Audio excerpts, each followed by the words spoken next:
चांगले चांगले बॉडीज आहेत त्यांच्यावरती खूप मोठा अन्याय होतो सर.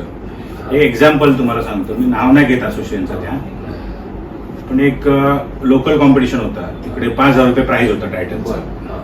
तिकडे एक माझ्या परिचयाचाच आहे बॉडी बिल्डर, तो जिंकला खूप वर्षांनी. जिंकल्यानंतर त्याला ते भेटले तिकडचे लोक, कॉंग्रॅच्युलेशन तुला आम्ही टायटल दिलं. तर मग काय आमचा विचार आहे, काय पाहिजे तुम्हाला. त्यांनी पार्टीला बसवलं.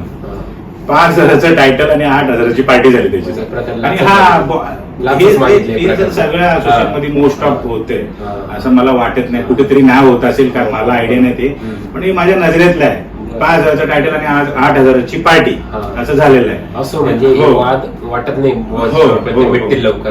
हे जिथपर्यंत सर अशी लोक आहेत ना तिथपर्यंत हे होणारच नाही. आणि तुम्ही बघा प्रत्येक असोसिएशन मध्ये ना रिटायर्ड लोक बसलेले असतात. इव्हन ना मी सर म्हणजे असं बघतोय का रिटायर्ड लोक म्हणजे 60, 70, 80. मी असं सांगत नाही का ती लोक योग्य नाही, ते लोक पण योग्य निर्णय घेतात सर, मी असं सांगत नाही. पण सर आता एरा चेंज झालेला आहे बॉडी बिल्डिंगचा.